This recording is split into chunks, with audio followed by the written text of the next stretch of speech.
तो we are finding time period of SHM, ये हम कर रहे थे। और इसके अंदर भी we have done very specific thing, जब हमारे पास में स्प्रिंग मास सिस्टम है, क्योंकि हमको पता है कि स्प्रिंग फोर्स जो होता है कंजर्वेटिव फोर्स होता है, एंड एक SHM जो है उसके अंदर अगर हमारा कहीं भी एनर्जी लॉस नहीं हो रहा है तो that SHM has to be under the influence of a conservative force, ठीक है ना। अदरवाइज जैसे वो फ्रिक्शन वाला क्वेश्चन किया था, तो ठीक है SHM तो हो गया, लेकिन वो SHM कहते थे कंटिन्यू थोड़ी हुआ, वो बस एक बार मेन पोजीशन से एक्सट्रीम तक गया और वहां पे जाके रुक गया, that is not the continuous SHM। तो फिर हमने कुछ क्वेश्चन किए भी थे, राइट। Yes, sir. तो चलो पहले मैं कुछ तुमसे क्वेश्चन पूछता हूँ। सपोज एक स्प्रिंग है, एक मास है, ये हैंग किया हुआ है इसके ऊपर, ये इसका इक्विलिब्रियम है स्प्रिंग के, ठीक है। फिर क्या हुआ, एक मास ऊपर से आया, इसका मास भी m है, और स्ट्राइक कर गया, ठीक है, and sticks to mass m, ठीक है। और जब ये स्ट्राइक कर रहा है तो इसका जो वेलोसिटी है वो है ना v0 है,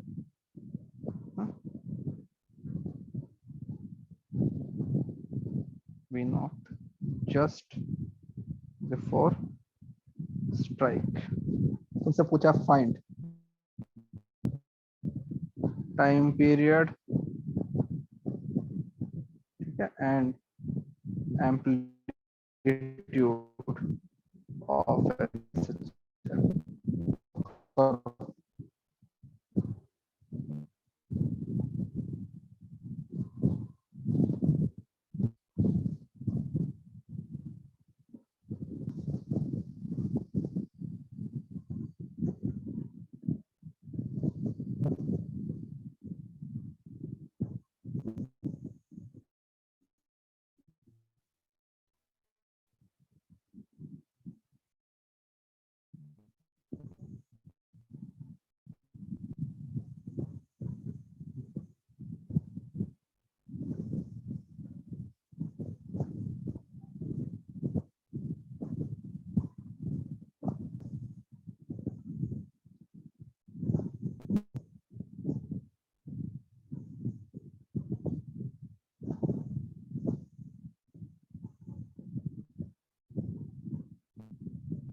कैसे करेंगे? तो उसका नया मीन पोजीशन 2mg/k पे आ जाएगा। शंकर, ओके, फिर हाँ सर। बताओ, how will you start the question and then how will you solve? Sir first collision के बाद वेलोसिटी निकालेंगे। निकाल लेंगे, कितना वेलोसिटी आ जाएगा? v0/2। v0/2। तो ठीक है, तो पहले मैंने क्या किया, पहले मैंने स्प्रिंग को यहाँ पे रखा। अब इस स्प्रिंग में एक्सटेंशन कितना है, यहाँ से यहाँ तक mg/k। और जो वेलोसिटी है, वेलोसिटी हो गया v नॉट बाई 2। लेकिन this is not the mean position, ये था इसका नेचुरल लेंथ। ठीक है, यहां से यहां तक की जो वैल्यू थी वो थी mg/k, क्योंकि पहले दिया हुआ है ना कि वो इक्विलिब्रियम में था। तो अब हमारे पास में क्वेश्चन क्या बन गया, नहीं पहले तो देखते हैं कि न्यू इसकी इक्विलिब्रियम पोजीशन कहाँ आएगी। यहाँ पे आएगी 2m, यहाँ से यहाँ तक की वैल्यू भी कितनी बन जाएगी mg/k। ये क्या है, न्यू इक्विलिब्रियम। तो जो भी मेरा SHM होता है वो किसके अबाउट में होगा, हाँ मीन पोजीशन, मीन से उसका इक्विलिब्रियम, नहीं अपने इक्विलिब्रियम से जहां पे उसका वेलोसिटी मैक्सिमम है। अब देखो ये अगर इसने जितने दूर से स्टार्ट किया है उतना ही ये क्या, वो नीचे आएगा। तो इसने कहां से कहां तक स्टार्ट किया है, mg/k से। तो मेरा एम्पलीट्यूड कितना बन जाएगा, हाँ mg/k। टाइम पीरियड क्या होता है स्प्रिंग मास सिस्टम में, 2π√।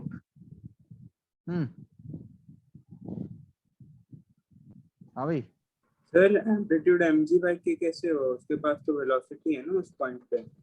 हाँ तो वो उसका एक्सट्रीम बन गया ना। अच्छा नहीं नहीं नहीं हाँ सर, एक्सट्रीम पर पे तो एक्सट्रीम जीरो नहीं होगा नहीं ना नहीं सर। नहीं नहीं, सही है सही है सही है, ठीक है ओके। हाँ अगर वहां पे वेलोसिटी अगर इसका का 0 होता तो वो इसका एम्पलीट्यूड बनता। अभी इसका एम्पलीट्यूड वो नहीं, तो तो हम बोलेंगे, v का इक्वेशन लिखना पड़ेगा फिर फेज फाइंड कर सकते हैं। तो हम इक्वेशन लगाते हैं। सपोज इसका एम्पलीट्यूड है a, ये क्या बन गया मेरा मीन पोजीशन। तो अपना वेलोसिटी का फॉर्मूला क्या होता है, v equal to ω√a² minus x² होता है। किसी भी पॉइंट x पे वेलोसिटी इतना होता है ना।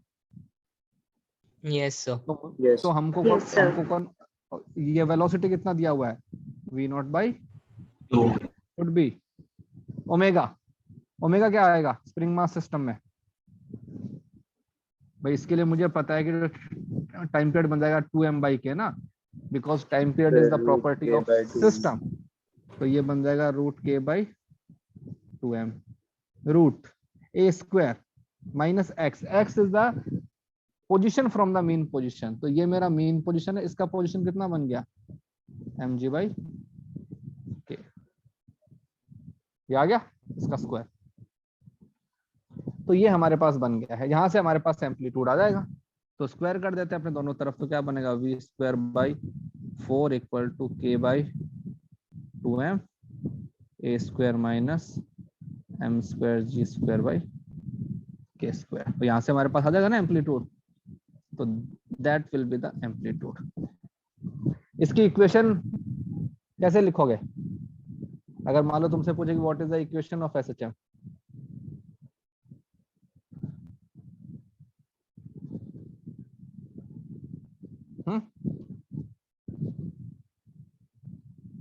ओके तो सबसे पहले निकालेंगे इसका इनिशियल फेज। तुमको x की हाँ वैल्यू सर। पता है ना। हाँ सर। ओके तो और फिर हमारे पास में जो स्टैंडर्ड इक्वेशन होती है वो होती है x equal to a sin ω_t plus phi naught. तो एट यहाँ से एम्पलीट्यूड आएगा a, यहाँ से x की वैल्यू कितनी हो जाएगी t इक्वल टू 0 पे mg/k। तो यहाँ से तुम्हारे पास फाई नॉट की वैल्यू आ जाएगी और फाई नॉट की वैल्यू को इसके अंदर डाल देना। Phi naught is initial velocity, initial phase.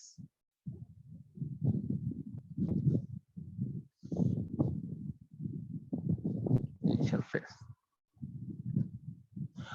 तो यहाँ पे हमारे पास में जो एनर्जी है वो ना रिलेट हो गई है, क्योंकि एम्पलीट्यूड हमारे पास में चेंज हो रहा है। और मास को जैसे हमने लास्ट क्लास में जो क्वेश्चन किए थे उसमें हॉरिजॉन्टल में हो रहा था, तो कोई बात नहीं, हॉरिजॉन्टल के अंदर भी हमने मोमेंटम कंजर्व किया था, यहाँ भी करेंगे। mg and spring force both are not impulsive force. तो इम्पल्सिव फोर्स नहीं है तो just after the collision and just before the collision हम सिचुएशन को वो कर सकते हैं, सेम कर सकते हैं उसका लीनियर मोमेंटम। ठीक है Yes, sir. और चलो और करते हैं थोड़े से और टाइम पीरियड वाले क्वेश्चन।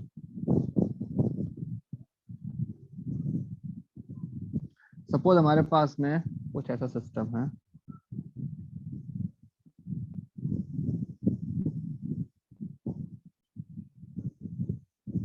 मासलेस पुली है,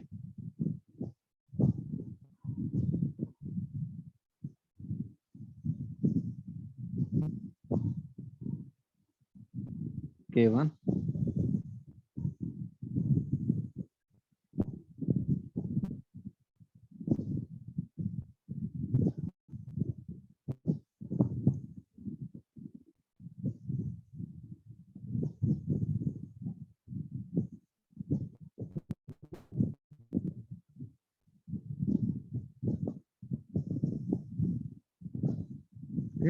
सपोज फाइंड टाइम पीरियड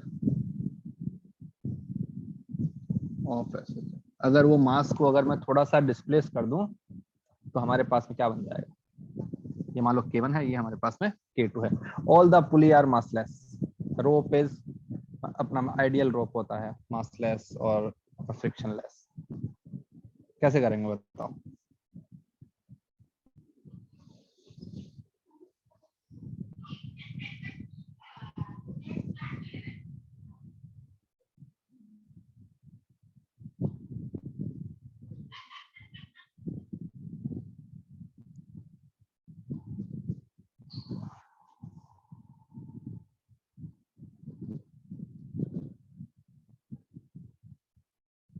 तो हमारे पास जब भी एसएचएम का टाइम पीरियड निकालते हैं तो स्टार्टिंग कहां से करते हैं? सबसे पहले मीन पोजीशन। और तुमको स्प्रिंग मास सिस्टम में मैंने एक चीज और बताई थी कि अगर तुम ग्रेविटी को इग्नोर कर दोगे फिर भी फर्क नहीं पड़ता है, क्योंकि इसके अंदर ग्रेविटी तो आता ही नहीं है, क्योंकि वो तो इनिशियल पोजीशन से तुम्हारा हो जाता है। तो सपोज इसको सॉल्व करने का मेथड, तो फर्स्ट थिंग, नो ग्रेविटी, कोई ग्रेविटी है ही नहीं हमारे पास में। अगर ग्रेविटी होगी तो भी कोई इम्पैक्ट नहीं पड़ता, बिकॉज कांस्टेंट फोर्स जो होते हैं वो बस मीन पोजीशन को चेंज करते हैं, एम्पलीट्यूड या फिर जो तुम्हारा क्या क्या बोलते हैं टाइम पीरियड है उसको नहीं करते हैं। तो मीन पोजीशन जो K2 है इसके अंदर कितना फोर्स लगेगा? 0। और इसके अंदर भी कितना लगेगा? 0। Yes, sir. क्योंकि इसके ऊपर mg फोर्स तो है ही नहीं ना। अब तो यहाँ पे कितना फोर्स लग रहा है? ऊपर 0। अब मैंने क्या किया, इस मास को थोड़ा सा मैं नीचे लेके आ गया, इसको सपोज मैंने बोल दिया x, और अब मुझे देखना है कि इसका एक्सेलरेशन कितना होगा। इसका एक्सेलरेशन कहाँ की तरफ होना चाहिए, ऊपर या नीचे? ऊपर हाँ, ऊपर होना चाहिए ना सर? ऊपर की तरफ। तुमने मीन पोजीशन से जिस तरफ उसको डिस्प्लेस किया है, particle always try to go back to mean position. अब देखते हैं, अगर जो भी पुली है उनको मैंने मासलेस बोला है, सपोज इसके अंदर टेंशन है T1, तो यहाँ पे कितना आएगा T1, यहाँ पे कितना आएगा T1, ठीक है, यहाँ पे कितना आएगा T1। तो कह सकते हो ना कि इस वाले स्प्रिंग के अंदर एक्सटेंशन कितना आएगा, K1 x1 equal to T1। इसकी वैल्यू कितनी हो जाएगी नीचे वाले की? जो नीचे वाली स्प्रिंग है उसके अंदर कितना टेंशन होना पड़ेगा? 2T1। 2T1। 2T1, क्योंकि मासलेस है ना ये पुली, और मासलेस पुली पे रिजल्टेंट फोर्स को 0 होना पड़ेगा। तो मैं कह दूंगा कि 2T1, या फिर उसको ऐसे बोल दूंगा इक्वल टू, इसमें एक्सटेंशन कितना होगा K2 x2। सपोज इसके अंदर एक्सटेंशन हमारे पास में x2 हो गया। हाँ, अब बताओ। और इसके लिए हमारे पास में एक्सेलरेशन क्या बन जाएगा, T1 equal to mass into acceleration. Equation 1, equation 2, equation 3। अब बताओ क्या करेंगे भाई, हमको तो आंसर x की फॉर्म में चाहिए ना, और तुम x1 x2 में लेके आ गए। तो what is the relation between x1 x2 and x?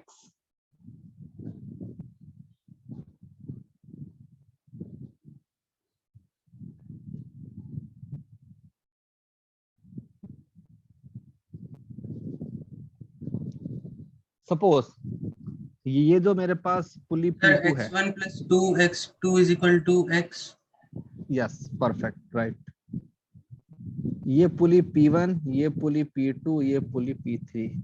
Suppose P2 जो है वो स्टेशनरी होती सपोज, तो जितना एक्सटेंशन K1 में होता उतना ही ब्लॉक नीचे आता।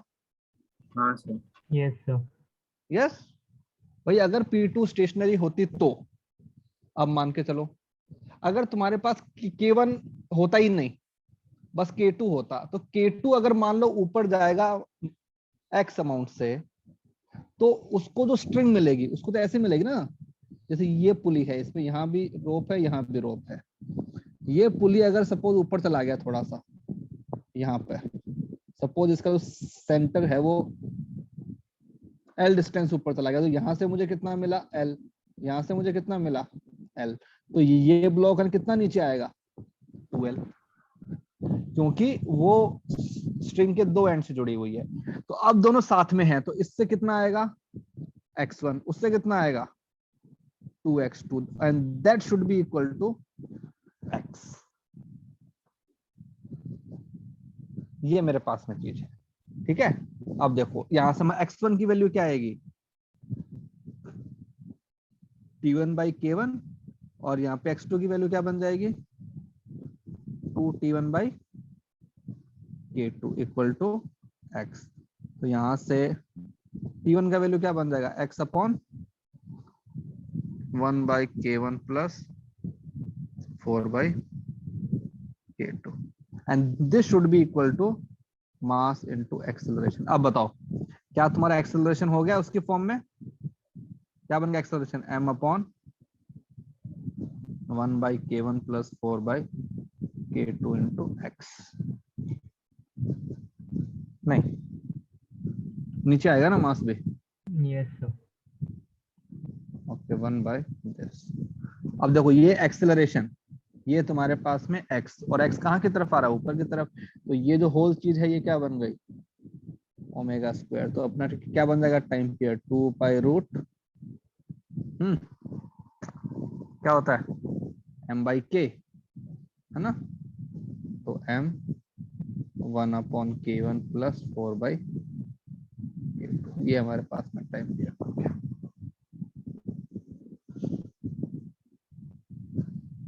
लिखो इसको, और एक बार अगर तुम कुछ डाउट है तो बताओ।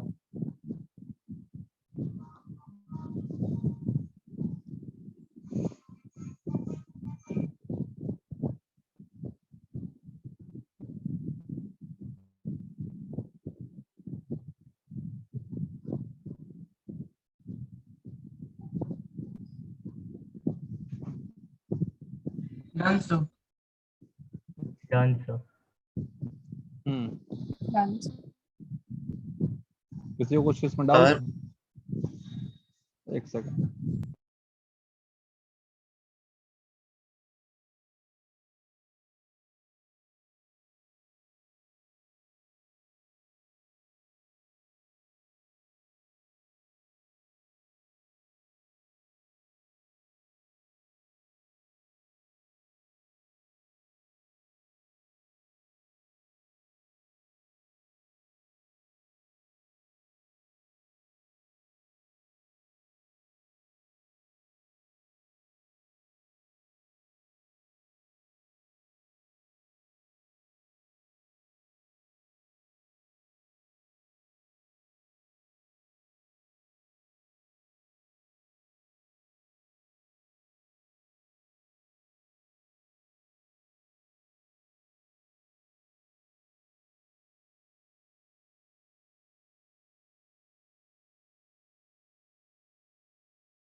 हाँ हेलो, हाँ भी बोलो। सर सर जब हम फ्रिक्शन के साथ में एसएचएम कर रहे थे तो उसका हाँ टाइम पीरियड इन्फिनिटी आ जाएगा ना, क्योंकि कभी अपना फुल नहीं नहीं नहीं नहीं खत्म नहीं नहीं नहीं नहीं करता। नहीं नहीं नहीं नहीं, सुनो सुनो, उसमें क्या है, उसमें एसएचएम हो ही नहीं रहा है। उसमें हमने कहते कंप्लीट एसएचएम का टाइम पीरियड कभी नहीं निकाला। हमने क्या बोला था, मीन पोजीशन से एक्सट्रीम तक जाने का बस, उसके बाद में क्या हो रहा है हमको नहीं पता। सपोज मतलब इसी केस में, सपोज कौन सा केस है, ये वाला केस है, इसमें इस ब्लॉक को सपोज यहां तक आना है, सपोज यहां तक आना है, लेकिन अगर मैंने यहाँ पे इसको स्टॉप कर दिया बीच में, तो क्या इसका एसएचएम पूरा हुआ? नहीं। नहीं। लेकिन मैं यहां से यहां तक का तो निकाल सकता हूँ ना टाइम पीरियड, क्यों? इतने इंटरवल के अंदर एसएचएम वाली इक्वेशन वैलिड थी, राइट? तो हमने हाँ सर। उसके अंदर भी ऐसा ही किया फ्रिक्शन वाले में। हमको पता है कि एसएचएम पूरा होने वाला नहीं है, लेकिन जब मैंने पार्टिकल को वेलोसिटी दिया वहां से, और जब वो पार्टिकल स्टॉप हो गया वहां तक, मेरी एसएचएम की इक्वेशन वाज वैलिड, है ना? यस तो इसलिए मैं उसको लिख सकता था। सर, और हम एसएचएम की इक्वेशन कहीं भी लगा सकते हैं जहाँ पे रिस्टोरिंग फोर्स होती है।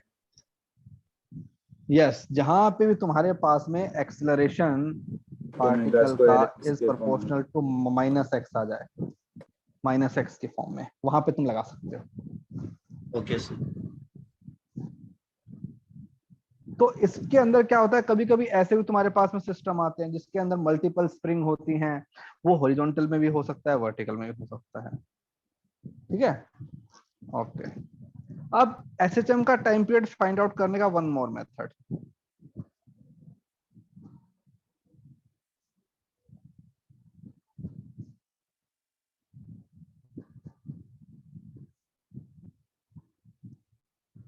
तो देखो, हमको एक चीज तो पता है कि जब भी एसएचएम होता है तो कंजर्वेटिव फोर्स होते हैं। हाँ सर। यस, अब मैं यहाँ पे कंप्लीट एसएचएम की बात कर रहा हूँ, मतलब ऐसा नहीं कि उसका एक सेगमेंट, एक एसएचएम है जिसका एम्पलीट्यूड कांस्टेंट है and that is going through out, है ना, टू एंड फ्रो मोशन। ये तो कंजर्वेटिव फोर्स होते हैं, तो मैं कह सकता हूँ ना कि kinetic energy plus potential energy is constant.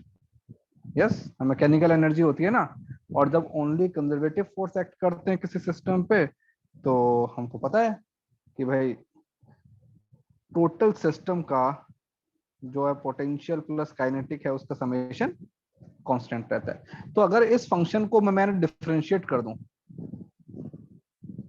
किसी भी वेरिएबल के रेस्पेक्ट में, तो मेरे पास में क्या बन जाना चाहिए, D by D T of K E plus D by D T of PE should be equal to zero. Constant का डेरिवेटिव क्या होता है, जीरो होता है ना? यस तो सर। हम इससे भी निकाल सकते हैं, जैसे जो हमने अभी तक किए उनको है ना फिर से करके बताता हूं मैं। जैसे कोई भी स्प्रिंग वाला ले लिया, सपोज हमने ये वाला ही ले लिया,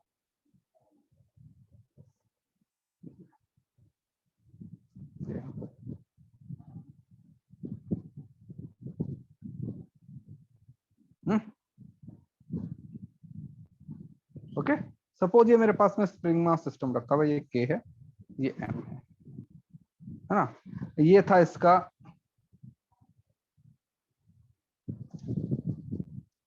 नेचुरल पोजीशन, या फिर इसको बोलता हूं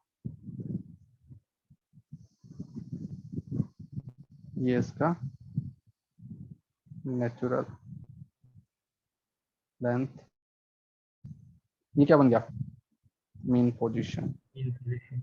ठीक है? तो अगर अब तुमको सबसे पहले हमको पता है ना, पोटेंशियल एनर्जी जो होती है वो कहते हैं रेफरेंस फ्रेम पे वो करती है, डिपेंड करती है, ठीक है?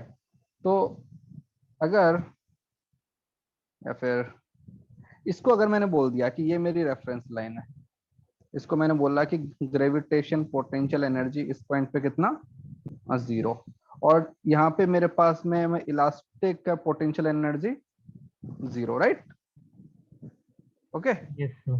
अब मैं किसी भी पॉइंट पे आया जो कि मीन पोजीशन से मेरा एक्स एन डिस्टेंस पे है, यहाँ पर एक्स, मैंने सर इस वो पॉइंट पे इलास्टिक पोजीशन लाइन क्या है? इलास्टिक पोटेंशियल एनर्जी, अरे वो जो स्प्रिंग की की एनर्जी होती है ना, तो स्प्रिंग की एनर्जी यहाँ पे अपनी जीरो होती है ना नेचुरल लेंथ पे, अच्छा हाँ, ओके सर।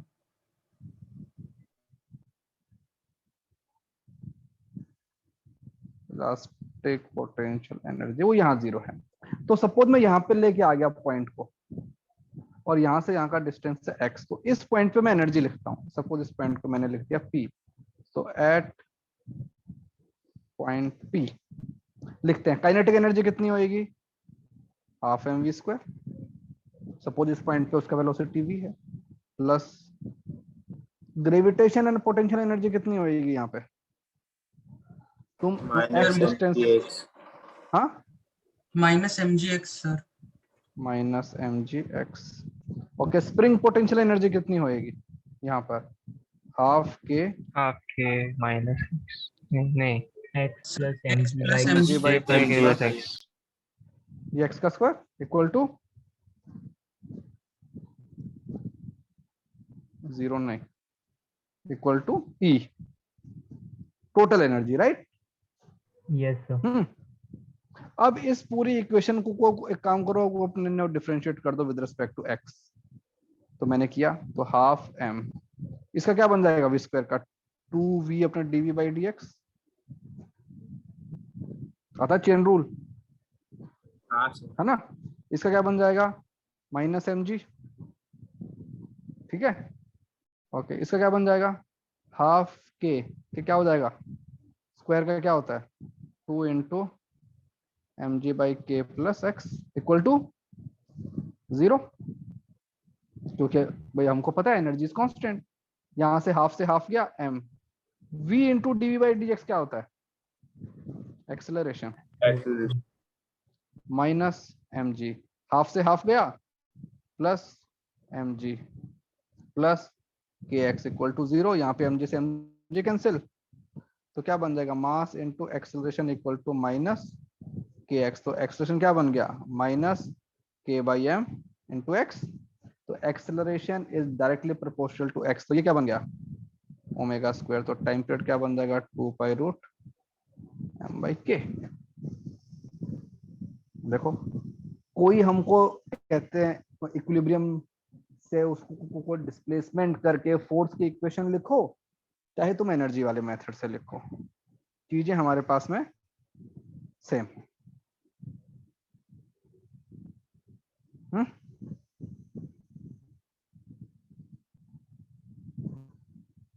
ठीक है, बताओ इसमें कोई दिक्कत। नो ओके, तो इसी मेथड को काम में लेके हम थोड़े से क्वेश्चन करते हैं। देखो, अभी रोटेशन सबको आता है, थोड़ा बहुत तो आता ही होगा। तो पहले स्मूथ सरफेस वाला करता हूँ। सपोज एक स्मूथ सरफेस है, स्मूथ, कोई फ्रिक्शन नहीं है इसके ऊपर, म्यू इक्वल टू 0।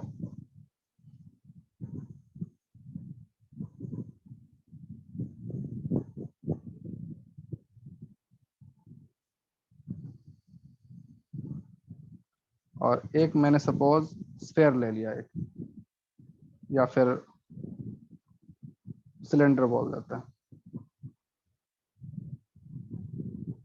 ठीक है। ये है मेरे पास सॉलिड सिलेंडर, इसको एक स्प्रिंग से मैंने अटैच कर दिया इसके सेंटर ऑफ मास को। अब बताओ इस पूरे सिस्टम पे कितने फोर्स लगेंगे, how many forces, number of forces 1 2 3। एक इसके ऊपर mg फोर्स लगेगा, एक इसके ऊपर लगेगा नॉर्मल, और एक इसके ऊपर लगेगा स्प्रिंग वाला। तीनों ही फोर्स कहां से पास हो रहे हैं, सेंटर ऑफ मास से, है ना। तो क्या इस सिलेंडर का रोटेशन होगा, नो सर, नहीं सर। नहीं है। तो इसका सिर्फ कहते हैं ट्रांसलेशन मोशन होगा। तो मुझसे पूछा है कि एसएचएम का टाइम पीरियड क्या होगा, तो मैंने कहा ठीक है। मैंने क्या किया, ये क्या इसका मेन पोजीशन है, मैं इसको यहाँ पे लेके आ गया किसी पॉइंट पे, ठीक है। इस पॉइंट पे सपोज यहाँ से यहाँ का डिस्टेंस है x, तो स्प्रिंग में कितना एनर्जी है हाफ के एक्स स्क्वायर, और उसके पास वो कितना है अपना काइनेटिक एनर्जी कितना है half m we square. This should be equal to ये ना, ठीक है। yes sir. ओके, अब इसको एक काम करो, अपना डिफरेंशिएट कर दो विद रिस्पेक्ट टू एक्स, तो क्या बन जाएगा, half k 2x plus half mv, क्या बन जाएगा 2v into d by d x equal to 0। तो क्या बन जाएगा kx plus mv dv by d x equal to 0। तो acceleration is minus k by m into x। तो ये क्या बन गया ओमेगा स्क्वायर। तो time period 2 pi root m by. so this is as good as our mass। चाहे ये sphere होता, ब्लॉक होता, क्या फर्क पड़ता, कुछ होता नहीं, No sir. क्योंकि फ्रिक्शन नहीं। अब इसके अंदर अगर थोड़ा सा मैं चेंज कर दूं, अब मैंने बोला कि नहीं फ्रिक्शन है, और इतना फ्रिक्शन है कि प्योर रोलिंग हो रहा है, ठीक है, sufficient for pure roll, ठीक है।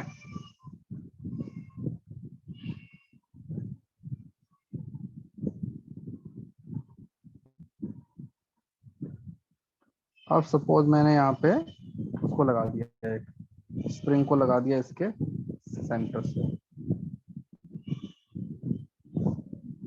मास M radius R solid cylinder. अब अगर मैं इसको आगे लेके जाऊंगा तो जब ये वापस आएगा तो क्या स्ट्रेट लाइन, भाई इसका जो सेंटर ऑफ मास है वो तो स्ट्रेट लाइन में आएगा, लेकिन सिलेंडर अब क्या करेगा, घूमेगा ना। पॉइंट ऑफ कांटेक्ट का जो रिलेटिव एक्सेलरेशन है वो कितना होना पड़ेगा, 0। उसके पास अल्फा भी होगा, उसके पास में सेंटर ऑफ मास का एक्सेलरेशन भी होगा, उसके पास मतलब कि वेलोसिटी ऑफ सेंटर ऑफ मास होगा, उसके पास एंगुलर वेलोसिटी भी होगा। तो अब मुझसे पूछा है कि what is the time period of this SHM.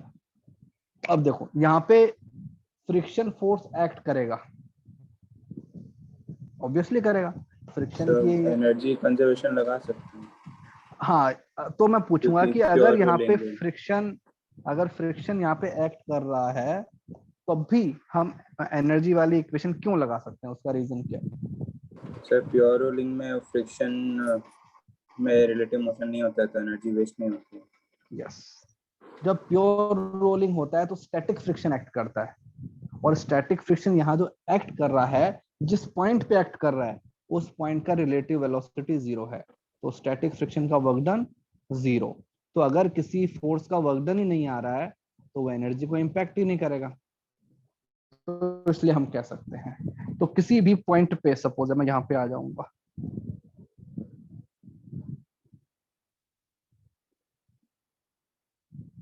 ठीक है, सपोज जो हमारा पार्टिकल है उसका जो वेलोसिटी है यहाँ की तरफ v, तो उसके पास ओमेगा भी होना पड़ेगा, और ओमेगा की वैल्यू कितनी होनी पड़ेगी, v बाई R. आर, हाँ, ठीक है।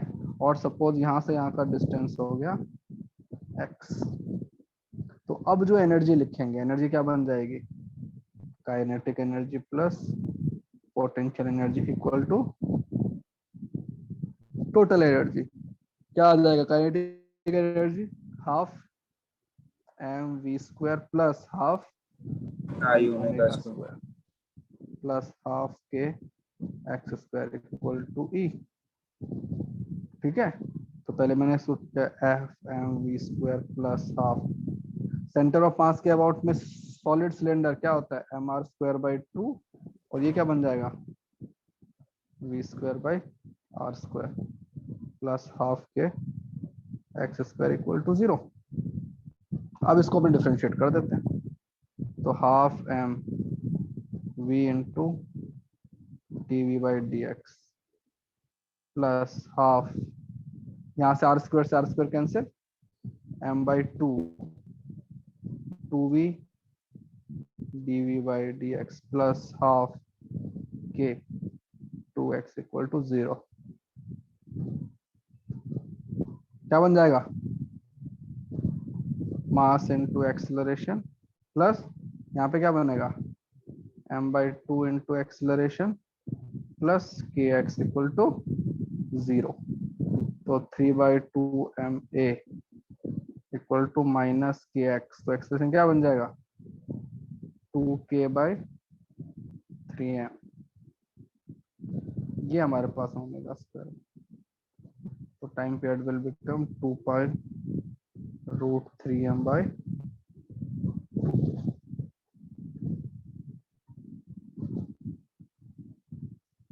तो यहाँ पे जो हमारा सिलेंडर है वो रोल भी कर रहा है, क्योंकि तुमको दिया हुआ था। सपोज यहाँ पे स्लिपिंग हो रहा होता, तो सपोज यहाँ पे इतना फ्रिक्शन नहीं होता कि प्योर रोलिंग हो पाए, तो क्या हमारा सिस्टम होता। सर पहले वो प्योर रोलिंग वाली पोजीशन तक आता एनर्जी देके। तो फिर इसके अंदर मैंने जो एनर्जी है वो कंजर्व ही नहीं रहती। हाँ सर। और अगर हाँ। एनर्जी नहीं है तो फिर सेंटर ऑफ मास जो है उसका जो कहते हैं अपना एम्पलीट्यूड है वो धीरे धीरे कम हो जाता, इसलिए स्टैटिक फ्रिक्शन वाला फिर भी हो जाता है, बाकी नहीं होता है। जहाँ पे तुम्हारा काइनेटिक फ्रिक्शन आ जाएगा वहां पे फिर ये एसएचएम वाली बात नहीं आएगी। यहाँ पे देखो, अगर कोई तुमसे पूछे कि ये एसएचएम किस टाइप का हो रहा है, एंगुलर एसएचएम है या वो लीनियर एसएचएम। लीनियर देखो ना, हमने एसएचएम किसका किया है, सेंटर का डिस्प्लेसमेंट हमने किया था एक्स, और सेंटर जो है वो तो एक स्ट्रेट लाइन के अंदर ही मोशन कर रहा है। So these all are example of linear SHM. ठीक है। Yes sir. ओके, चलो अब एक एग्जांपल तुम अपने आप करो जिसके अंदर काइनेटिक फ्रिक्शन लग रहा है, ठीक है, लेकिन फिर भी वहां पे एसएचएम होगा, तो हम उसको एनर्जी मेथड से वो नहीं कर सकते। ये अपना एससीबी का ही क्वेश्चन है। सपोज दो है ना डिस्क हैं, दो डिस्क,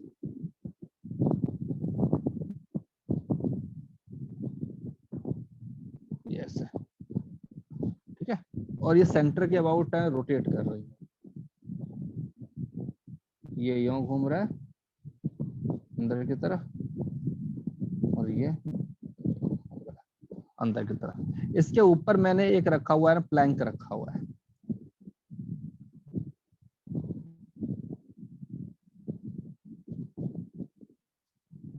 एक ऐसे रखा हुआ है प्लैंक।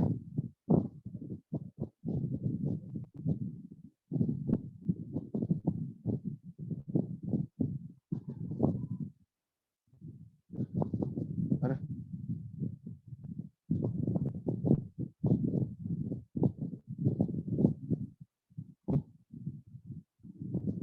ये ऐसे रखा हुआ है। तो पहले तो ये बताओ, क्या ये प्लैंक अगर मैं इसको मैं हाफ हाफ रख दूं तो क्या ये ना उसमें होगा इक्विलिब्रियम में। अगर सपोज सेंटर ऑफ मास एकदम कहते सेंटर में है, यहाँ का फ्रिक्शन कोफिशिएंट यहाँ का फ्रिक्शन कोफिशिएंट सेम है,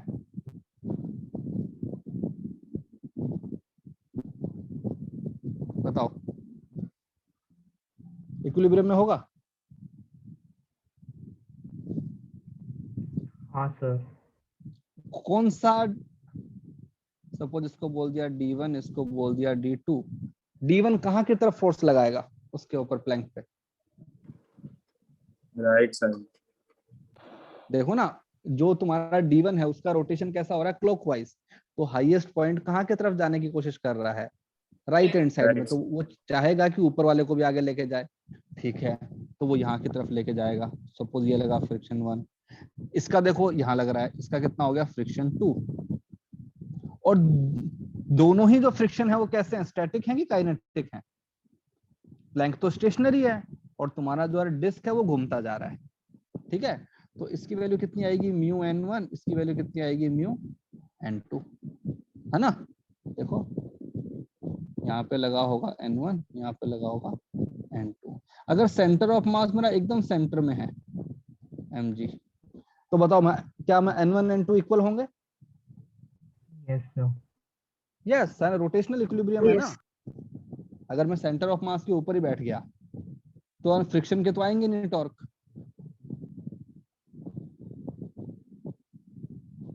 और ये दोनों का अगर डिस्टेंस सेम है L/2 देन उनको इक्वल होना ही पड़ेगा। तो यहाँ पे मैंने बोला कि N1 इक्वल टू N2, तो ये हमारे पास में क्या बन गया? Equilibrium position.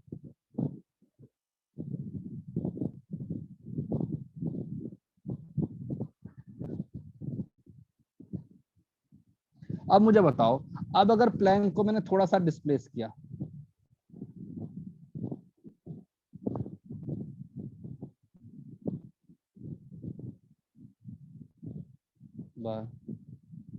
स्मॉल x, तुमको बताना है will it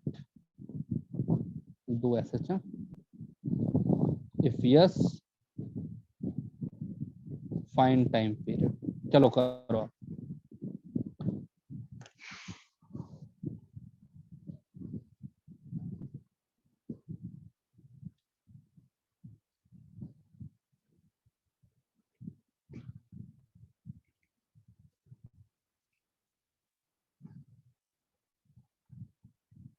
फिर वो कांस्टेंट ओमेगा से रोटेट कर रहा है ना। हाँ, उनके अंदर कोई ऐसा सिस्टम है कि वो बस घूम रहे हैं। अरे तो उससे क्या फर्क पड़ता है? अगर स्लिपिंग हो रही है तो नीचे वाले पॉइंट का वेलोसिटी चाहे कम हो या ज्यादा हो, फ्रिक्शन तो मैक्सिमम में लगने वाला है, तो ओमेगा से नहीं फर्क पड़ेगा उसका। और अगर तुमको चाहिए नहीं तो सर, मान मैं बस लो। पूछ रहा था ओमेगा कांस्टेंट है। हाँ, तो अज्यूम कर लो कांस्टेंट, फर्क नहीं पड़ेगा।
किसी का आया?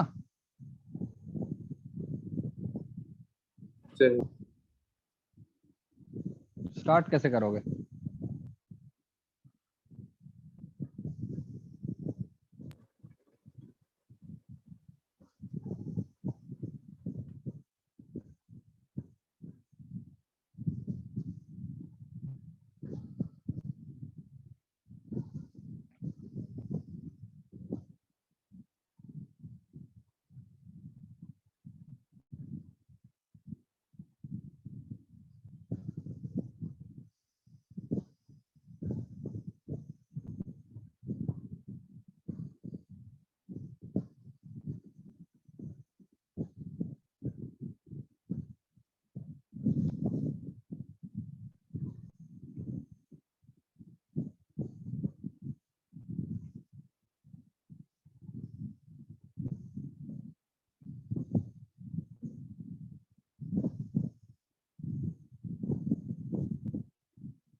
अरे कोई तो बताओ। अरना,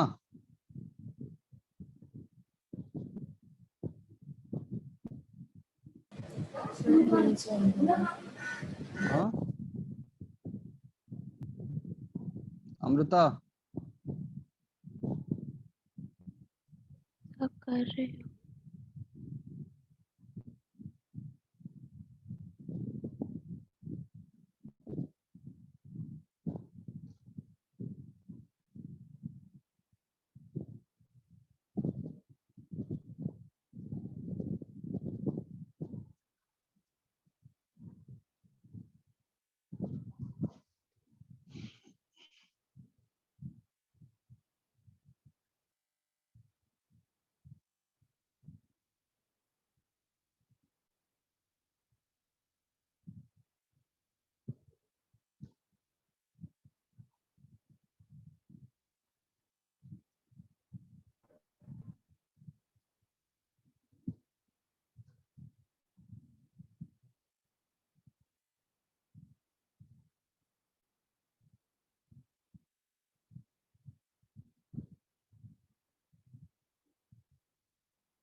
अरे बता दो अब तो।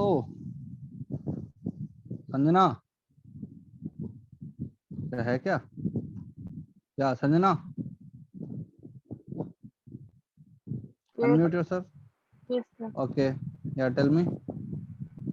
How will you start? I'm not asking the answer. Just tell me the approach.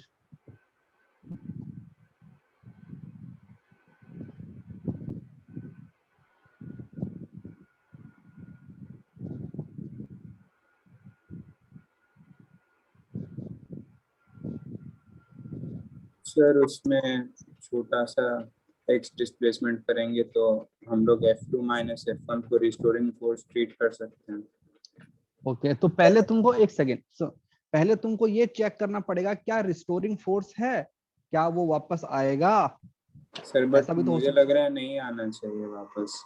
चलो अभी देखते हैं, चलो अभी देखते हैं, देखते हैं देखते हैं देखते हैं आएगा कि नहीं आएगा। अगर मैं इन दोनों के रोटेशन के सेंस को उल्टा कर दूंगा तो फिर ये नहीं आएंगे, इस केस में आएंगे। देखो सपोज ये मेरे पास में अपना डिस्क 1, ये मेरे पास में अपना डिस्क 2 है ना, ये दोनों अपने घूम रहे हैं। तो पहले इक्विलिब्रियम में है दोनों, तो इक्विलिब्रियम में कब रहेंगे ये, जब किसी भी पार्टिकल पे force and torque is equal, है ना। Yes. तो वो तो हमने सर, यहाँ पे तो देखा ही था, है ना। देखो ना N1 N2 इक्वल थे ना पहले केस में। अब देखो सपोज मैं इसको उधर ले गया, अब जो सेंटर ऑफ मास जो है ना इसका रॉड का, वो एकदम सेंटर में नहीं है, पहले यहाँ पे था वो। अब सपोज वो यहाँ पे आ गया, यहाँ पे आ गया सेंटर ऑफ मास, तो ये यहाँ से यहाँ का डिस्टेंस कितना हो जाएगा L/2 माइनस एक्स, और यहाँ से यहाँ का डिस्टेंस कितना हो जाएगा भाई L/2 प्लस एक्स, है ना। हाँ सर। सही है भाई, सेंटर ऑफ मास को मैं यहाँ की तरफ ले गया डिस्टेंस। अब जो नॉर्मल फोर्स लग रहे होंगे, यहाँ पे लग रहा होगा सपोज एन, मैंने क्या बोला था 1 या 2, 1, यहाँ पे लग रहा होगा N2। कौन सा फोर्स ज्यादा हो जाएगा, N1 या N2? N2। N2 क्यों? सपोज मेरा ऑब्जर्वर अब यहाँ बैठा है, तो मुझे ये तो पता है कि जो रॉड है वो हॉरिजॉन्टली मूव कर सकती है, रोटेशन तो हो नहीं सकता क्योंकि इसको रखा हुआ है दोनों एंड पे, है ना। तो जो N2 है उसका डिस्टेंस कम है, तो उसका फोर्स ज्यादा होना पड़ेगा। ओके तो देखो अब जो फ्रिक्शन 2 है वो कहाँ की तरफ लग रहा है, फ्रिक्शन 2 यहाँ की तरफ लग रहा है F2, और ये यहाँ की तरफ लग रहा है F1। तो अगर N2 की वैल्यू ज्यादा हो गई है तो फ्रिक्शन की वैल्यू ज्यादा हो जाएगी ना। फ्रिक्शन कितना होता है μn, तो अगर F2 की वैल्यू ज्यादा हो जाएगी तो मेरा रॉड वापस अपनी ओरिजिनल पोजीशन में आ रहा है। हाँ यस सर। अरे आ रहा है ना, यस सर। यस। तो वापस आ रहा है मतलब रिस्टोरिंग फोर्स है। अगर दोनों का रोटेशन का सेंस अगर उल्टा होता तो तुम्हारे फ्रिक्शन फोर्स बाहर की तरफ आते, तो तुम्हारा पार्टिकल बाहर चला जाता, जैसे तुम उसको डिस्प्लेस करते ना, तो वो वापस आता ही नहीं। इस केस के अंदर वापस आएगा। तो मुझे बेसिकली मुझे निकालना है रिस्टोरिंग फोर्स क्या बन जाएगा, F2 minus F1। Restoring force बन जाएगा F2 minus F1 equal to mass into acceleration. तो मुझे ये निकालना है, तो ये क्या बन जाएगा म्यू N2 माइनस N1, इसकी वैल्यू अपने को निकालनी है ना। Yes sir. बस इतना ही तो करना है। Yes sir. हाँ भाई क्लियर है सबको। अब देखते हैं, मुझे पता है कि N1 plus N2 should be equal to क्या होना चाहिए mg। क्यों? सेंटर ऑफ मास का वर्टिकल के अंदर एक्सेलरेशन कितना,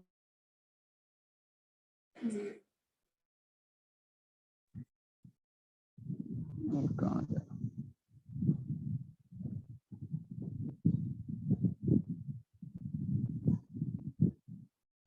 हाँ दिख रहा है सबको यस हाँ। Yes sir. तो पहली इक्वेशन तो बन जाएगी N1 plus N2 equal to mg, है ना। और सेकंड इक्वेशन में लेके आऊंगा रोटेशनल इक्विलिब्रियम। तो बताओ ना किस पॉइंट के अबाउट में निकालना है भाई।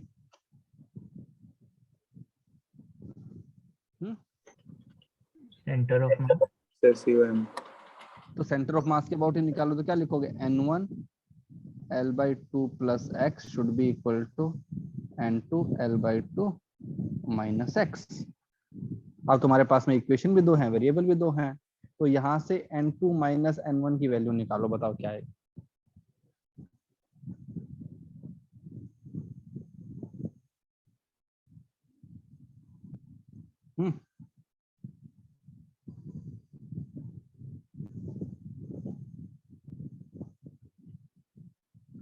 अबे निकालो, तभी तो कुछ होगा। चलो बताओ बताओ बताओ। दो इक्वेशन है, दो वेरिएबल।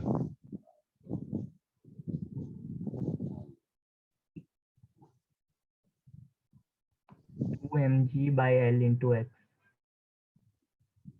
क्या चीज? n2 n1। n1 sir. Okay, n2 क्या आया? सर अलग अलग से नहीं निकाला सर, n2 माइनस n1 एक साथ से निकाला सर मैंने। कैसे निकाल दिया एक साथ में? Sir n1 l/2 plus n1 x is equal to n2 l/2 minus n2 x। तो और यहाँ से तुमने लिखा होगा n1 l/2, ठीक है, plus n1 x equal to n2 l/2 minus n2 x।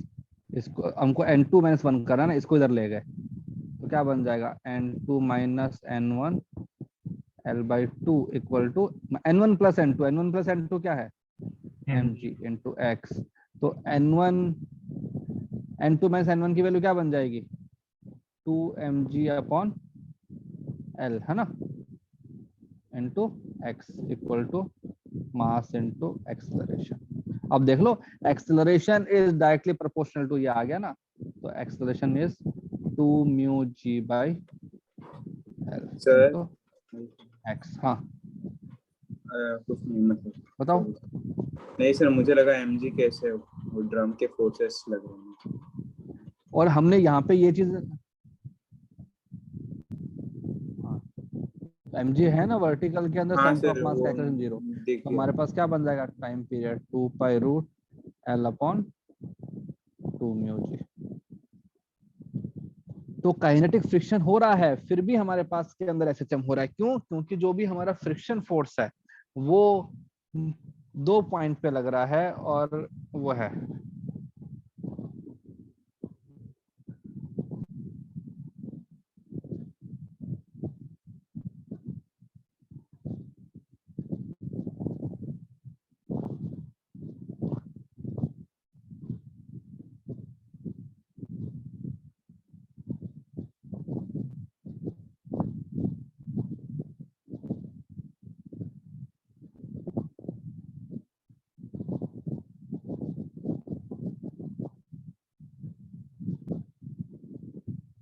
ठीक है। तो देखो, अल्टीमेटली मेरा पर्पस क्या था कि डिफरेंट, मैंने तुम्हारे सामने इलेक्ट्रोस्टैटिक्स का एग्जांपल लिया, ग्रेविटेशन का लिया, फ्लूइड का लिया, फ्रिक्शन, स्टैटिक, काइनेटिक। सबका पर्पस क्या है कि एसएचएम हर जगह है।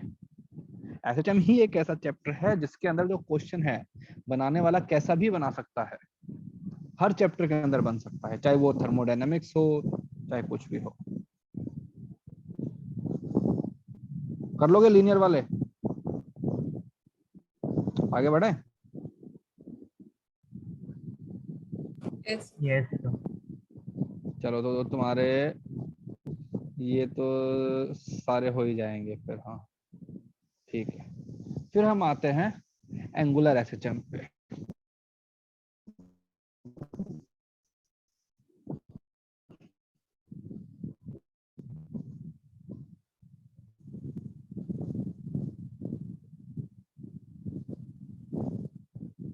मतलब क्या हुआ? लीनियर का मतलब क्या होता है?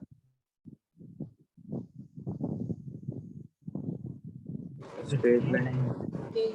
पार्टिकल का जो मोशन है वो एक स्ट्रेट लाइन में हो रहा है, और उसके लिए क्या कंडीशन होती है?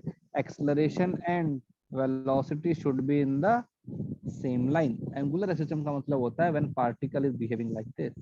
पार्टिकल का जो इक्वेशन है वो कुछ ऐसे वेरी कर रहा है, ये किसी एक पॉइंट के अबाउट में वो एंगल बना रहा है, पहले यहाँ पे, फिर यहाँ पर, फिर यहाँ पर, यहाँ पर,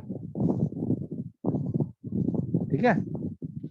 इस टाइप का जो होता है ना उसको बोलते हैं मतलब सर एंगुलर। पेंडुलम। एंगुलर, अगर एक यस, पेंडुलम को भी हम एक एंगुलर लिमिटिंग केस में।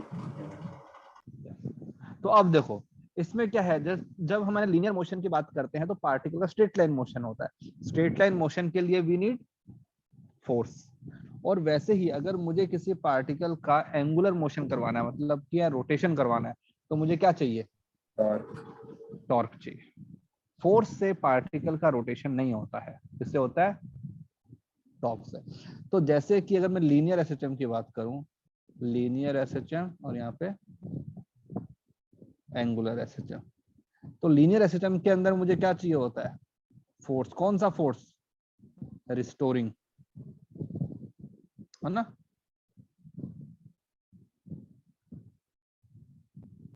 उसी के इक्विवेलेंट यहाँ पे मेरे पास में आएगा रिस्टोरिंग टॉर्क होना चाहिए, है ना? इसके अंदर मेरे पास में क्या आता था? Linear acceleration. इसके अंदर क्या आएगा? Angular acceleration. इसमें एसएचएम की इक्वेशन कैसे बनती थी? इसमें बनती थी कि acceleration should be proportional to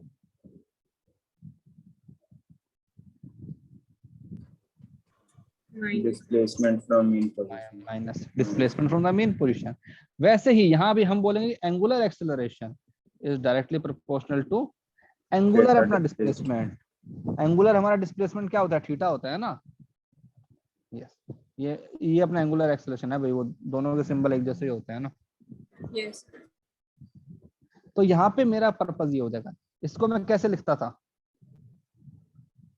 कि acceleration equal to minus omega square x. यहाँ पे क्या लिखूंगा? Acceleration equal to minus omega square theta. This omega is angular frequency, this is not angular velocity, this omega is not equal to d theta by dt। Okay, यहाँ पे जो angular velocity है जो होती है ना D theta by D T, उसको मैं इससे रिप्रेजेंट करूंगा, इस वाले ओमेगा से, क्योंकि तो जो मेरा डब्ल्यू वाला ओमेगा है उसको मैं एंगुलर फ्रीक्वेंसी के लिए काम में ले रहा हूँ, तो उससे कंफ्यूज मत हो जाना। For angular velocity I will use this symbol, ओम वाला। क्या आता है ना सिंबल, पता है? ओम। Yes sir. इसको ओमेगा भी बोलते हैं। तो I will use this omega, this omega is angular frequency. Clear है? तो ये भी जो है हमारा जो है रिलेटेड उसी से है, जैसा कि उसमें होता था एंगुलर क्या और लीनियर वाले में। अब देखो सबसे सिंपल जो इसके अंदर आता है, जैसे नाम में ही आता है, जिसको हम बोलते हैं सिंपल पेंडुलम। क्या मतलब होता है सिंपल पेंडुलम का? उसका एम्पलीट्यूड कम है सर थोड़ा क्वेश्चन करेंगे। और सिंपल उस पे पेंडुलम का मतलब ग्रेविटी होता और है टेंशन के सिवा एक तुम्हारे कोई पास में एक्सटर्नल फोर्स नहीं है। सर एक सेकंड स्क्रॉल अप कर एक दीजिए। जो सिंपल पेंडुलम का मतलब होता है अगर किसी मास को जिसका जो है डायमेंशन बहुत छोटा है, पॉइंट मास अज्यूम कर रहा हूं उसको मैं, पॉइंट मास को किसी मासलेस रोप से अगर मैं अटैच कर दूं, मासलेस रोप, अगर उसके अंदर भी मास हो गया रोप के अंदर तो फिर प्रॉब्लम हो जाएगी। ठीक है? तो एक पॉइंट मास को अगर एक मासलेस रोप से अटैच कर दूंगा तो मेरे पास जो सिस्टम बनता है इसे बोलते हैं सिंपल पेंडुलम। तो अगर मैं सिंपल पेंडुलम का टाइम पीरियड निकालना है तो सबसे पहले क्या चाहिए होता है? Mean position. तो ये कितना मीन पोजीशन है? कोई भी पेंडुलम कौन सी पोजीशन के अंदर उसमें रहेगा इक्विलिब्रियम में? जहाँ पे सारे फोर्सेस बैलेंस हो, मतलब टेंशन और mg इक्वल हो। टेंशन फोर्स तो जीरो होना ही होना चाहिए, उसके साथ में और क्या जीरो होना चाहिए? टॉर्क, टॉर्क भी जीरो होना चाहिए। फिर वो पास करेगा उससे तो जीरो हो जाएगा।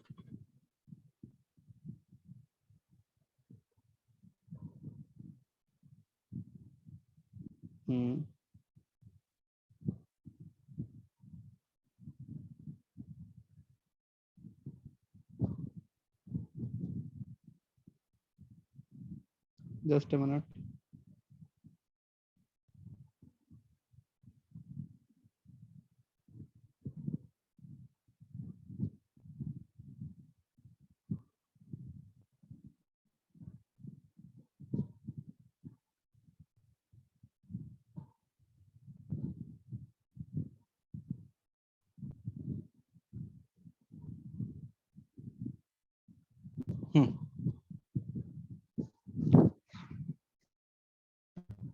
तो फोर्स और वो इसी लाइन में है, तो हमारा ये अपना वो बन गया, इक्विलिब्रियम बन गया। सा डिस्प्लेस करूंगा, बट लेकिन जो मेरा डिस्प्लेसमेंट, और अगर एक स्ट्रिंग से बांधा हुआ है तो एंगुलर हो सकता है, लीनियर तो हो ही नहीं सकता।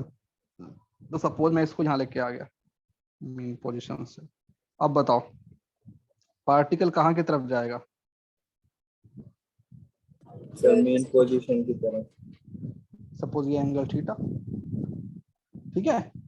तो अब देखते हैं इसके ऊपर, अगर मैं इस पॉइंट के ऊपर बैठा हूं तो इसके ऊपर कितने फोर्स लग रहे हैं? एक तो लग रहा है टेंशन P, एक लग रहा है mg, बस। तो अगर मैं इस पॉइंट के अबाउट में ले लूं टॉर्क, टॉर्क अबाउट 4, तो क्या आएगा? mg into L. कितना डिस्टेंस है लाइन ऑफ एक्शन से? एल साइन थीटा, है ना। तो mg into L sine theta should be equal to, इसका वो क्या आएगा? Moment of inertia, point mass है, तो m into L square I into alpha. क्या ये अल्फा रिस्टोरिंग है? Yes. देखो ना हाँ। वापस आएगा, ठीक है। अब देखो तो m से ये गया, सब कुछ गया, तो l भी गया, ये तो alpha is g by L into sine theta, ये रिस्टोरिंग है। बट इसको मैं SHM अभी नहीं बोल सकता हूँ क्योंकि यहाँ पे साइन थीटा आ गया। तो अब मैं बोलूंगा for very small theta I can write sine theta approximately theta. Small angle के लिए 1 degree, 2 degree, 3 degree, 4 degree, not 45 degree, ठीक है।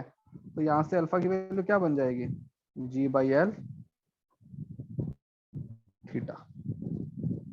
तो ये जो चीज है ये हमारे पास में क्या बन गई है? Omega square. तो क्या बन जाएगा time period? 2 pi root L by G. ये हमारे पास में सिंपल पेंडुलम का टाइम पीरियड होता है,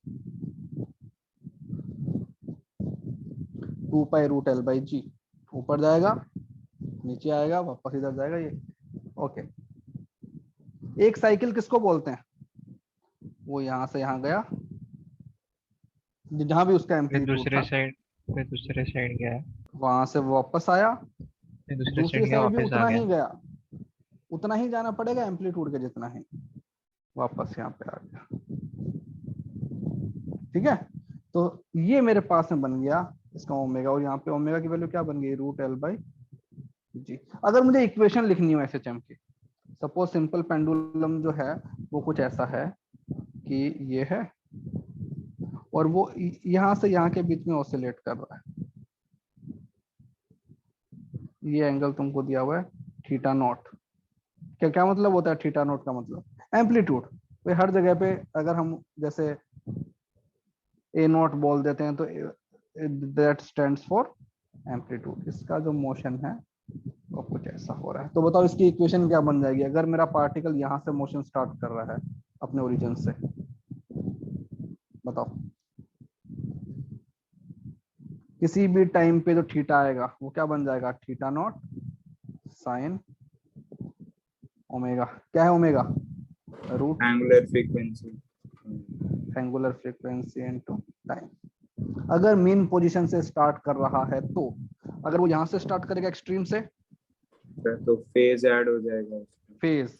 तो देखो ये मेरे पास में है मीन, ये मेरे पास में पॉजिटिव एक्सट्रीम, ये मेरे पास में नेगेटिव एक्सट्रीम। तो इसका जो फेज कितना होता है? 0। इसका फेज कितना होता है? Pi by 2। फिर वापस आते हो इसका फेज क्या बन जाता है? पाई। फिर यहाँ जाते हो इसका फेज 3 पाई बाई 2। फिर वापस यहाँ पे आते हो फेज कितना हो जाता है? 2 पाई। तो इस पूरे को एक साइकिल बोलते हैं। सर आप ठीक है? स्क्रॉल अप कीजिएगा 2 L मिनट। होगा हाँ sir, omega root G by L होगा। जी बाई एल क्यों होगा? अरे ओमेगा तो, अच्छा हाँ जी बाई एल।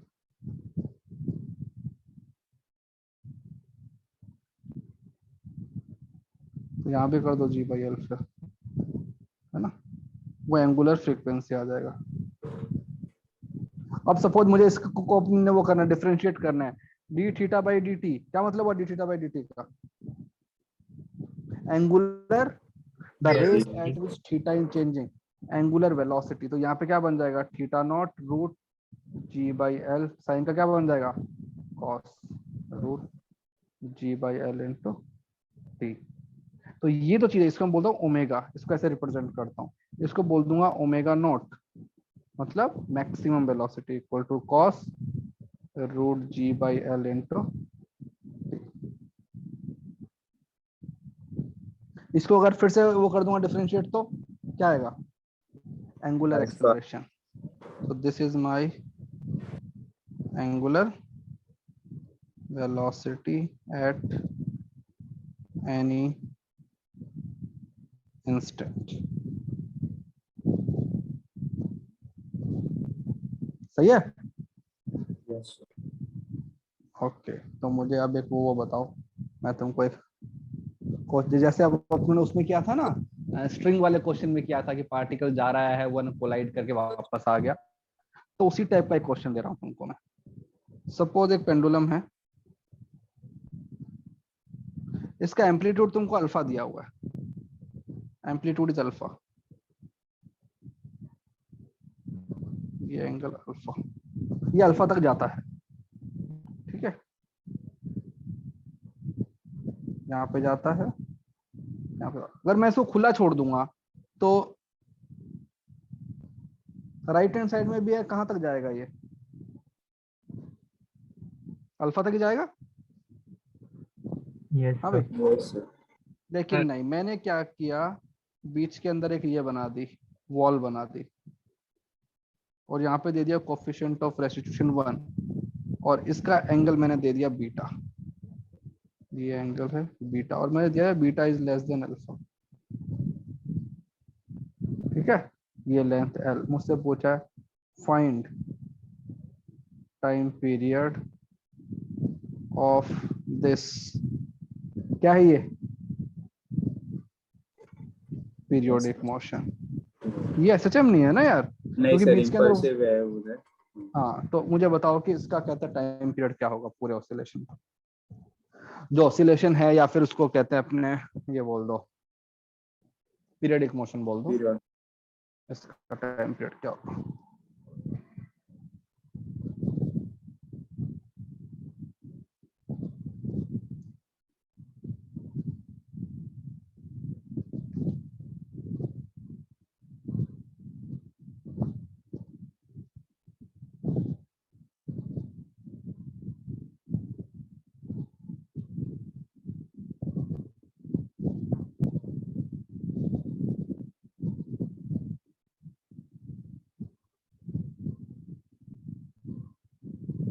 सर 1 मिनट ऊपर स्क्रॉल करें। इसको ऐसे कर देता हूँ,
डन सो क्या आया, sir under root of L by G common ले लीजिए और अंदर जो है वो pi plus 2 sine inverse beta by alpha आएगा। सही, गुड।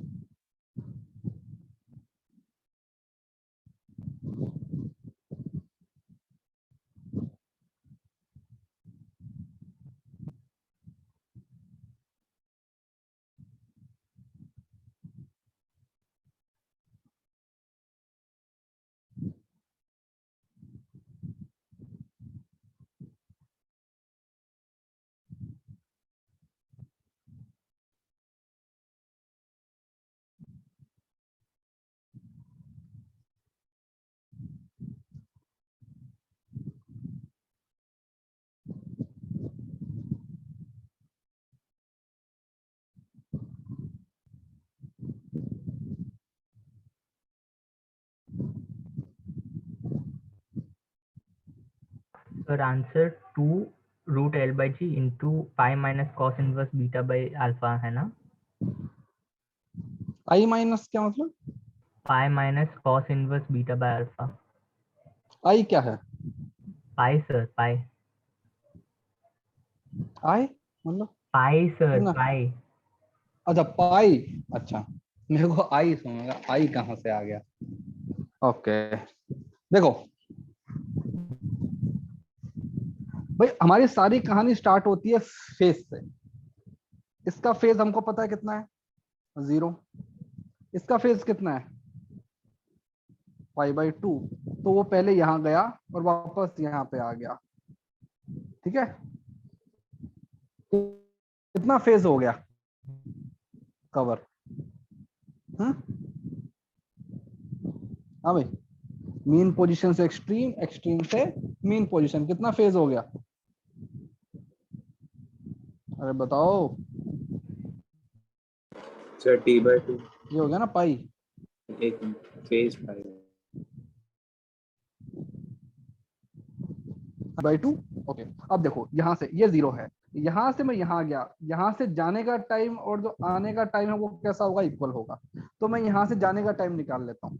सपोज इसका फेज मैंने बोल दिया 5, तो क्या बन जाएगा equation, beta equal to alpha is the amplitude equal to sign.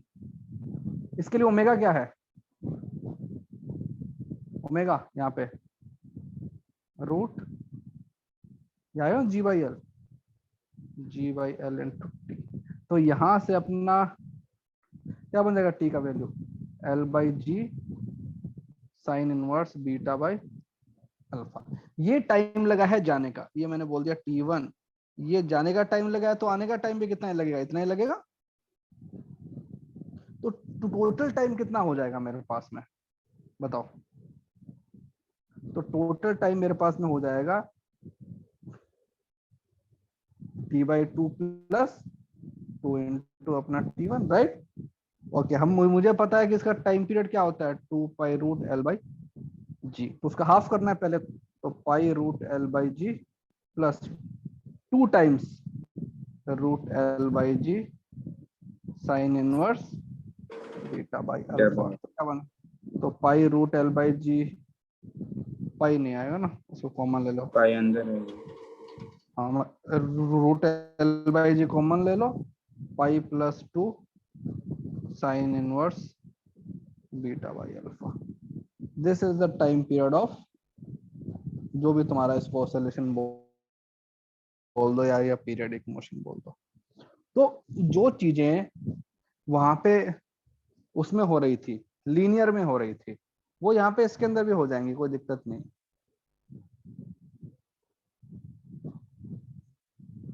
ठीक है, हाँ भाई यस कर सर। लोगे ना। तो ये सिंपल पेंडुलम, अगर सपोज इसी पेंडुलम को मैं किसी लिफ्ट के अंदर ऊपर लेके जा रहा हूं, तो सपोज द सेम पेंडुलम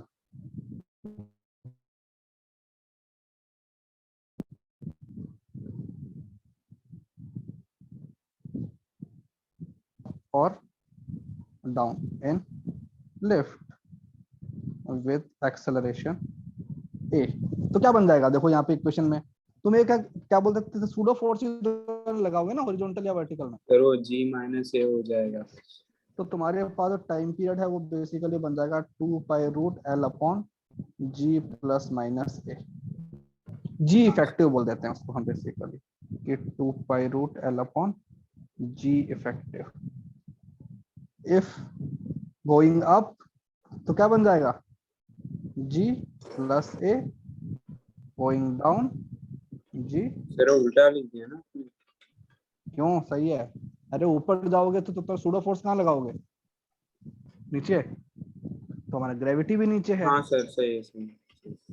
ठीक है, if you are going up then it will be G plus A, if you are going down it will be G minus A।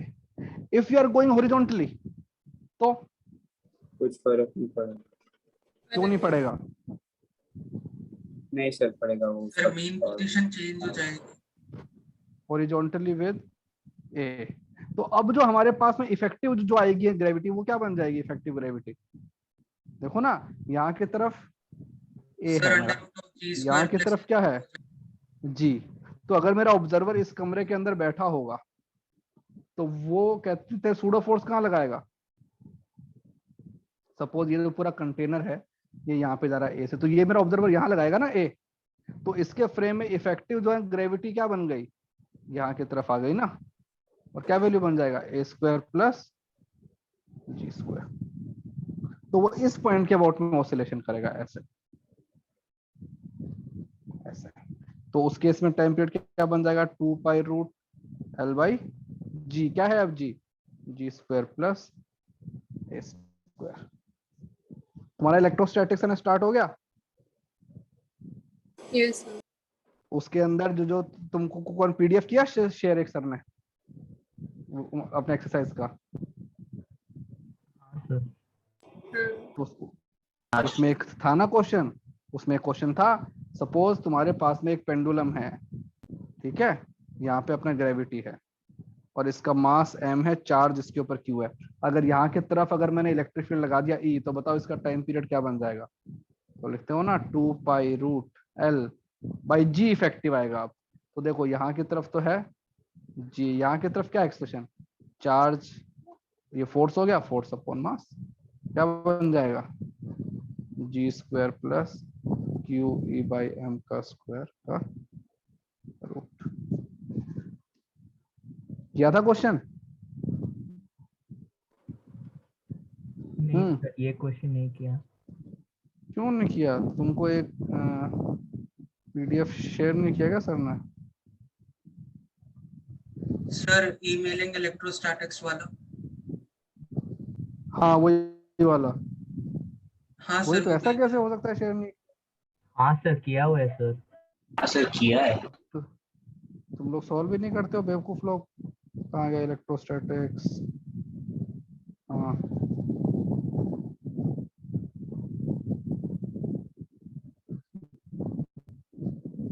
ये रहा क्वेश्चन B2 है ना, उसके अंदर हमारा रिजल्टेंट जो आता है, जो अपना ग्रेविटी है रिजल्टेंट, वो ऐसी बन जाती है नेट। ओके, तो भाई ये हर जगह काम में आएगा। कर लोगे सिंपल पेंडुलम? Yes sir. हाँ ओके। सिंपल पेंडुलम वाले को अगर मुझे एनर्जी वाले मेथड से करना होता तो मैं कैसे करता?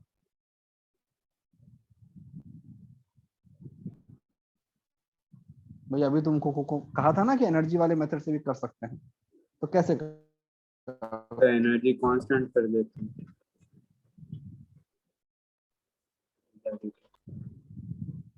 एनर्जी तो कांस्टेंट होती है कंजर्वेटिव फोर्स में। सपोज यहाँ से हिंज किया हुआ है, लेंथ L है, ये एंगल, ये मास M। सपोज इसको बोल दिया मैंने कि ये जो लाइन है ये मेरा ग्रेविटेशन पोटेंशियल एनर्जी 0। भाई कहीं ना कहीं तो रेफरेंस लाइन बनानी पड़ेगी ना। ओके, अब आगे क्या करोगे? सर एक एंगल पे मान लेंगे और वेलोसिटी p मान लेंगे उस एंगल पे।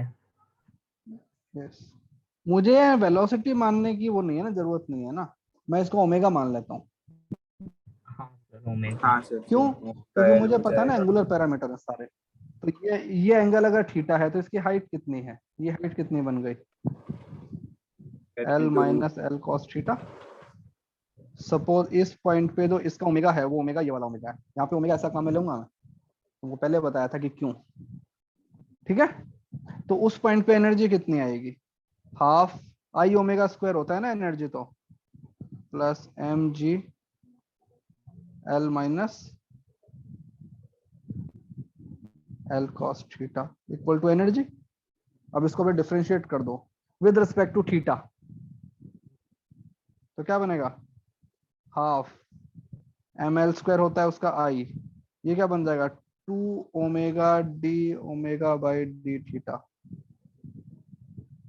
ठीक है, प्लस एम जी एल, इसका क्या होगा कॉस थीटा का, minus sine theta equal to 0।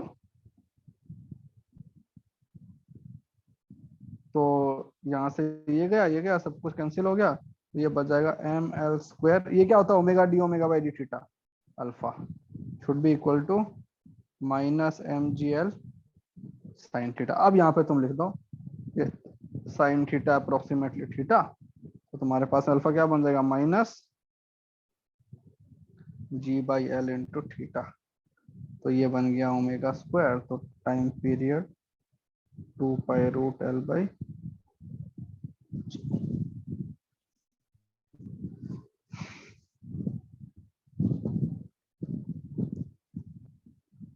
ठीक है, यस सर। तो ऐसा नहीं है कि जो है ना लीनियर एसएचएम वाले क्वेश्चन थे उन्हीं को हम कर सकते थे, हम इसको भी कर सकते हैं, और हम जो है रोटेशन वाले हैं मतलब जो एंगुलर एसएचएम है हम उसको भी कर सकते हैं, सारे क्वेश्चन हो सकते हैं।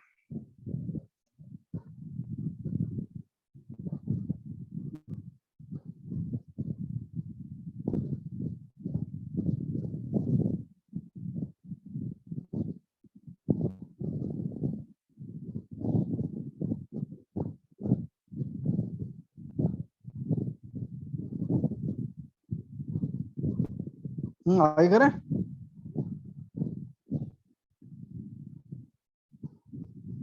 सर आप एक बार फिर से बता सकते हैं हमने हाफ आई ओमेगा क्यों लिया था? क्या किया, हमने हाफ आई ओमेगा स्क्वायर क्यों लिया था? तो बेटा अगर एक Pure पार्टिकल अगर rotation. तुम्हारे पास इस पॉइंट के अबाउट में ये क्या कर रहा है, प्योर है रोटेशन कर रहा है ना, यस देखो, तो अगर कोई पार्टिकल प्योर है रोटेशन कर रहा होता है तो उसकी एनर्जी कितनी होती है,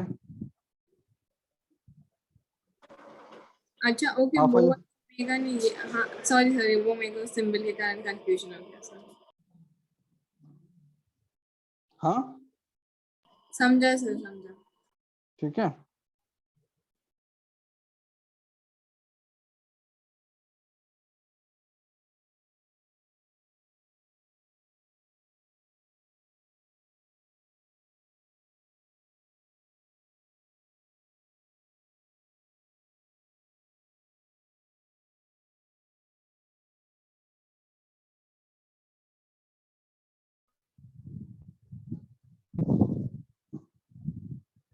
ओके। हाँ भाई, और किसी को कुछ डाउट? यार तुम्हारा नंबर कभी 37 हो जाता है, कभी 31 हो जाता है, क्या चक्कर है ये?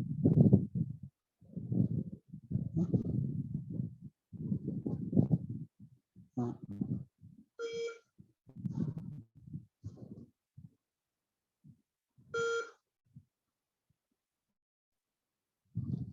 हम्म, आगे करें। Yes sir.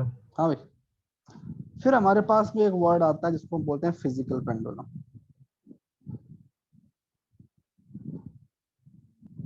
फिजिकल पेंडुलम कुछ नहीं होता है, फिजिकल पेंडुलम का मतलब होता है रिजिड बॉडी। वो कोई भी हो सकता है, स्फेयर हो सकता है, डिस्क हो सकता है, रिंग हो सकता है, कोई भी पहाड़ पत्थर चेयर कुर्सी पंखा, एनीथिंग, ठीक है, एनी रिजिड बॉडी। एक अगर किसी रिजिड बॉडी को, ठीक है, अगर मैं किसी पॉइंट के अबाउट में हिंज कर दूं यहां से,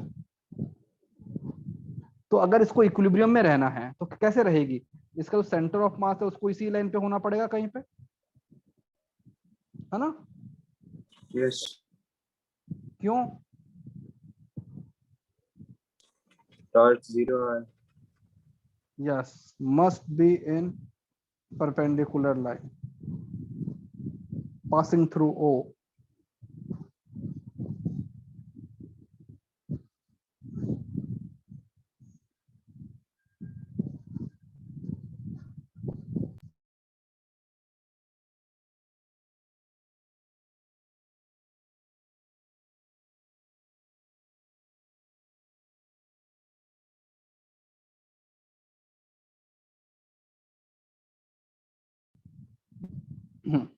तो कोई भी रिजिड बॉडी हो सकती है। सपोज जिस पॉइंट से मैंने हिंज किया है उस पॉइंट से इस पॉइंट का डिस्टेंस है डी, और मैंने हिंज किया हुआ है, तो मुझे पता है कि पॉइंट ओ के अबाउट में ऑब्जेक्ट का प्योर रोटेशन ही हो सकता है बस, क्योंकि मैंने हिंज किया हुआ है। तो सपोज मैंने इसको हल्का सा डिस्प्लेस कर दिया, इधर लेके आ गया, तो सेंटर ऑफ मास यहाँ पे आ जाएगा ना, इसका डिस्टेंस तो उतना ही रहेगा, क्योंकि मैंने पहले बोला हुआ है ना रिजिड बॉडी, रिजिड बॉडी का मतलब क्या होता है, distance distance between between two points is remain constant. अगर ये एंगल थीटा है तो इसके ऊपर यहाँ पे mg फोर्स लग रहा होगा, तो हमारे पास में क्या आएगा, torque, torque equal to mg into D sine theta equal to I into alpha. ठीक है, अब मैं लिख दूंगा कि थीटा अप्रोक्सीमेटली साइन थीटा, वही अप्रोक्सीमेशन वाला काम। तो क्या बन जाएगा, alpha is mg d upon I into theta, तो ये क्या बन गया, ओमेगा स्क्वायर। तो क्या आएगा, time period 2 pi root I by mg d। इसको तुम सिंपल पेंडुलम के अंदर भी लगा सकते हो। आई की वैल्यू क्या बन जाएगी, ml स्क्वायर, और d की वैल्यू क्या बन जाएगी, l। तो हमारा काम हो जाएगा, यस सर। है ना। तो वही चीज है। और जो फिजिकल पेंडुलम का मतलब ये नहीं है कुछ भी, तुम कुछ भी, जैसे कि सपोज एक एग्जांपल लेते हैं, एक मेरे पास में ये है रॉड, मास m लेंथ l, इसको मैंने यहां से हिंज कर दिया है, ये डिस्टेंस l/4। ओके, अब अगर मैं इसको हल्का सा घुमा दूंगा तो ये ऑसिलेट न करेगा, करेगा। यस अगर मैं इस रोड को हल्का सा यहाँ ले आऊंगा सपोज, है ना, तो सेंटर ऑफ मास कहाँ पे होता है रोड का, यहाँ पे होता है COM। उसका डिस्टेंस कितना होता है हिंज वाले पॉइंट से, l/4, क्योंकि मुझे पता है सेंटर ऑफ मास कहाँ पे होता है, l/2 पे। इसके ऊपर mg फोर्स लगाओगे, फिर इसको अपने रोटेट कराओगे, तो क्या बन जाएगा, टाइम पीरियड, सीधा फॉर्मूला लगा दो, 2 पाई रूट आई, जिस पॉइंट के अबाउट में हिंज किया उसके अबाउट में कितना होता है moment of inertia, ml square by 12 plus ml square by 16, parallel axis theorem. Centre of mass के अबाउट कितना होता है, ml स्क्वायर बाई 12, और यहाँ से यहाँ का डिस्टेंस कितना है, l/4, तो m इंटू डी स्क्वायर, और नीचे आता है mgd, mg का वैल्यू कितना है, l/4, तो क्या बन जाएगा, टाइम पीरियड। अब वो वापस बताएंगे एमजीडी कैसे आया। ये यहाँ पे भाई तुम इस पॉइंट के अबाउट में लोगे ना, टॉर्क लोगे, तो यहाँ पे mg का टॉर्क आएगा ना, बस हाँ बस, तो बन गया ना mg d साइन थीटा, यहाँ से उसका डिस्टेंस कितना बन जाएगा, d साइन थीटा। तो बस अब इन सबको सॉल्व करो, तुम्हारे पास में आंसर आ जाएगा। कोई भी ऑब्जेक्ट हो सकता है, सपोज एक होलो स्फीयर ले लिया, उसको एक तुमने कॉर्नर से उसको हिंज कर दिया, उसको थोड़ा सा हिला दिया, बताओ उसका टाइम पीरियड कितना होगा। तो सबके अंदर सेम चीज, पेंडुलम कराते रहो। 2 पाई रूट 7 l/g, क्या 7 l/12g, 12g, 7 mg by 7 7 l by l/12g। 12G। बस। तो फॉर्मेट हमेशा ऐसा ही आएगा, मैं कहते हैं l/g वाला ही, उसके साथ वाला जो नंबर है वो चेंज होता रहेगा बस। तो अब यहाँ पे कोई भी एग्जांपल ले सकते हो, एनी एग्जांपल। तो सपोज मैं तुमको एक अपना एग्जांपल देता हूँ कि एक स्फेयर है, इसको मैंने यहां से हिंज किया हुआ है, होलो स्फेयर, इसका सेंटर ऑफ मास यहाँ होता है, बताओ इसका क्या होगा, टाइम पीरियड, स्मॉल डिस्प्लेसमेंट, इसके लिए थीटा के लिए, और वो हेमिस्फेयर भी हो सकता है, पूरा भी हो सकता है, कुछ भी हो सकता है।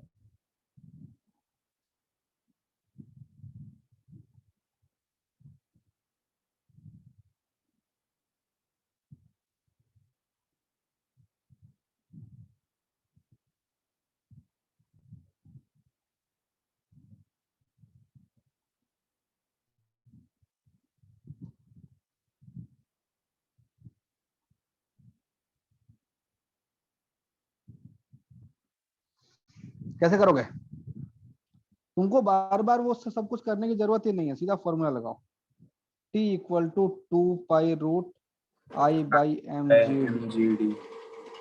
सेंटर ऑफ मास का डिस्टेंस r है। बताओ इस पॉइंट के अबाउट में कितना होता है मोमेंट ऑफ इनर्शिया स्फीयर का? स्फीयर का जो लाइन सेंटर से पास हो रही है उसके अबाउट कितना होता है? 2/5 होलो है, hollow 2/3। तो इसके अबाउट में कितना हो जाएगा? Parallel axis theorem, 2/3 mr square plus mr square. बस हो गया क्वेश्चन। तो 2 पाई रूट कितना बन जाएगा? 5/3, 5/3 mr square upon mg into r। तो 2 पाई 5/3 r बाई g। बस। अगर होलो, अगर मान लो मतलब आधा हुआ, डिस्क हुआ, रिंग हुआ, तो ठीक है, हम उसके हिसाब से करेंगे। तो physical pendulum is just a rigid body. Fine. Yes sir. तो कितना करा दिया आज? 12 पेजेस कैसे हो गए? इतने क्वेश्चन करवा दिए क्या? चलो इतना ही कराएंगे फिर, बहुत है। और भाई क्वेश्चन कर लो यार, ऐसे मत करो, तुम कुछ पूछते ही नहीं हो। ओके चलो। और पीटीएम वाले लोग तैयार रहना, तुम्हारी कंप्लेंट होने वाली है बहुत। तुम लोग कुछ करते वर्ते हो नहीं। ओके